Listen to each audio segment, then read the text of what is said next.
جس کی خاطر ان کے مہاجروں نے قربانی دی تھی. میں تو یہاں پر یاد کرانا چاہوں گی اپنے پیپلز پارٹی کے بھائی کو بھی سلام ہے پھر جی ڈی اے کے اس ممبر کو جس نے متروکہ سندھ کا جب یہ ایم کیو ایم نے لفظ استعمال کیا تو اس نے وہ لفظ حذف کرایا کیونکہ اس نے سندھ دھرتی سے محبت کا اظہار کیا. میں تو یہ بھی یاد کراؤں گی کہ جب حیدرآباد یونیورسٹی کی بات ہو رہی تھی تو تقریروں میں کہہ دیا گیا کہ پیر مظہر الحق پیپلز پارٹی کے انہوں نے کہا تھا کہ یہ میری لاش پر بنے گی, یعنی انہوں نے اپنے حیدرآباد کے بچوں کا بھی سودا کر دیا. میں تو ایم کیو ایم کو وہ بھی یاد کراؤں گی کہ جب زرداری صاحب نے یہ کہا تھا کہ معاہدے کوئی قرآن و حدیث تو نہیں ہوتے تو ایم کیو ایم نے تھوڑی جلدی میں تھوڑا سستا سودا کر دیا. اور عالیہ صاحبہ میرے وہ بھائی آپ لوگوں نے آپ لوگوں نے دیر نہیں کر دی, آپ لوگوں نے دیر نہیں کر دی. اب سے کچھ دیر پہلے یہ بھی خبریں آ رہی تھیں کہ وزیر اعظم تیار ہیں اپنے اتحادیوں کو بھی وہ خط دکھانے کے لیے. اگر پہلے ہی اتحادیوں کو وہ خط دکھا دیے جاتے تو ڈیفینیٹلی وہ بھی محب وطن پاکستانی ہیں, وہ بھی اس کے مطابق ہی فیصلہ کرتے. اگر 7 مارچ کو یہ خط ریسیو ہوا, جی 7 مارچ کو خط ریسیو ہوا تو اس کے لیے 27 مارچ کا انتظار کیوں کیا گیا؟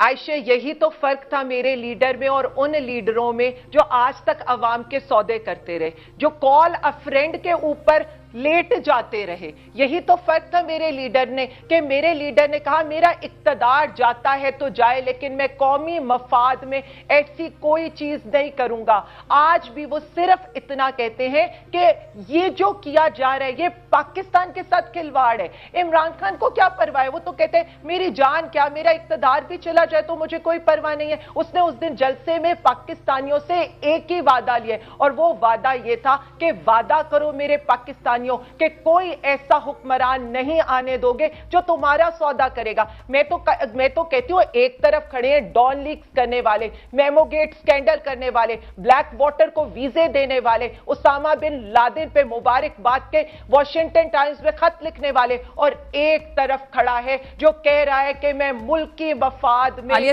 قسم کا سودا نہیں کروں گا. اگر پہلے وہ خط اس لیے سامنے نہیں لایا گیا کہ وہ ملکی مفاد کے لیے تھا تو اس وقت سامنے لانے سے یہ تاثر ملتا ہے کہ اب ان کے پاس کوئی راستہ نہیں بچا تھا اپنی حکومت کو یا اپنے آپ کو بچانے کے لیے سامنے یہ خط لانا ضروری ہو گیا تھا ان کے لیے.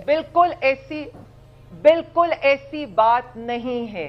بات صرف اتنی ہے کہ ہم یہ بتانا چاہتے ہیں کہ اس عدم اعتماد کے تانے بانے کہاں سے مل رہے ہیں, اس عدم اعتماد کو کس طرح سے بیرونی فنڈ کیا جا رہا ہے, اس عدم اعتماد میں استعمال ہونے والی کٹ پتلیاں کون ہیں. بیٹھے ہوئے ظفر ہلالی صاحب, میں ان سے کہتی ہوں ان سے پوچھیں جب بھٹو کے اگینسٹ آیا تھا تو کون اس سازش میں شامل تھا. انہی کے والد محترم, انہی کے بزرگان جو آج بھی کٹ پتلیاں بنے ہوئے ہیں بیرونی آقاؤں کے. بات صرف اتنی ہے, نہ ہماری جائیدادیں باہر, نہ ہمیں کوئی ڈر باہر, نہ ہم نے یہ کہنا ہے کہ کال آئے گی تو ہم فوجی اڈے بھی دے دیں گے, کال آئے گی تو ہم ہر طرح کی جسے کہہ لینا کہ مطلب اس لیے کہ ہم نے تو اپنی جائیدادیں بچانی ہیں. عمران خان صاحب کا تو سٹیک پاکستان ہے, عمران خان صاحب کا تو سٹیک پاکستانی عوام. صاحبہ آپ کا پوائنٹ آگے رانا احسان افضل صاحب, یہ جتنے بھی بیانات آ رہے ہیں حکومتی رہنماؤں کی جانب سے, اب یقیناً آپ کی بھی گہری نظر ہوگی, ہم بھی دیکھ رہے ہیں,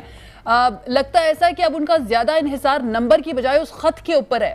اور اب سے کچھ دیر پہلے اسپیکر اسمبلی اسد کیسر صاحب جو ہے انہوں نے بھی یہ کہہ دیا کہ اگر اپوزیشن چاہتی ہے کہ ان کے ساتھ مدرجات شیئر کیے جائیں تو ہم کرنے کے لیے تیار ہیں. اگر ایسا ہوتا ہے, اگر شیئر کیے جاتے ہیں تو ملکی مفاد کے لیے آپ کو لگتا ہے کہ فیصلہ لیا جا سکتا ہے اپوزیشن کی جانب سے اگر واقعی میں کوئی عالمی سازش ہو رہی ہے پاکستان کے خلاف یا اس حکومت کے خلاف؟ تو دیکھیں عالیہ بی بی جو ہیں وہ تقریر بہت اچھی لکھ کے لائی ہیں لیکن حقیقت اس کے بالکل برعکس ہے.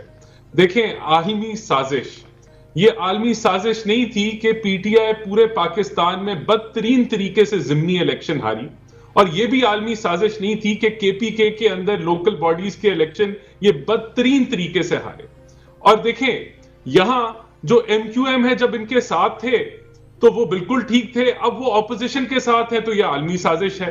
یعنی کہ پی ایم ایل کیو کچھ دن پہلے عالمی سازش کا حصہ بننے جا رہی تھی لیکن اب وہ جو ہے وہ ان کے ساتھ ہو گئی ہے, اب وہ نیک ہو گئے. عامر لیاقت جو ہے وہ پہلے جو تھا وہ پی ٹی آئی کے ساتھ تھا، اب وہ عالمی سازش کے ساتھ ہے. تو کوئی خدا کا خوف کریں.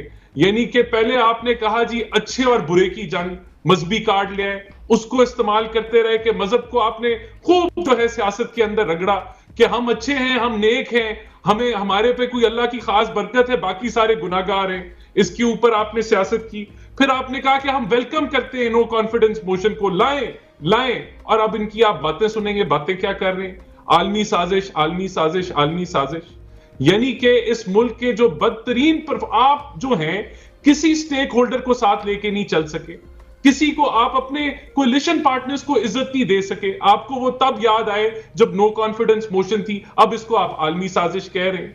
دیکھیں یہ جو عالمی سازش یہ اگر یہ بات کی جا رہی ہے اور ایسا کوئی پہلی دفعہ نہیں کیا جا رہا، ماضی میں ہم نے دیکھا ہے کہ ایسا ہوا ہے کہ بیرونی قوتیں جو ہیں وہ کس طرح سے پاکستانی سیاست پر اثر انداز ہوئی ہیں. اگر ایک ملک کا وزیر اعظم اس طرح کی بات کہہ رہا ہے، اس کے اوپر جا کر بات چیت تو کرنی چاہیے اور دیکھنا چاہیے کہ ہو سکتا ہے واقعی میں ایسا ہو یا نہ ہو. پہلے بات چیت تو ضروری ہے نا اس سلسلے میں. دیکھیے پاکستان کی ریاست اتنی کمزور نہیں ہے کہ یہاں عالمی سازش ہوتی ہو اور وہ خاموش رہیں. یہ کہہ رہے ہیں کہ پاکستان کی ریاست خاموش بیٹھی ہے، تو کیا وہ ملوث ہے اس عالمی سازش میں؟ یہ پاکستان کی ریاست پہ انگلی اٹھا رہے ہیں. یہ انہی کے پاس لیٹر آیا ہے. یہاں جو انٹیلیجنس ایجنسیز ہیں وہ چپ کر کے بیٹھی ہیں، وہ عالمی سازش کے اوپر کوئی بات نہیں کر رہی. یعنی کہ یہ تو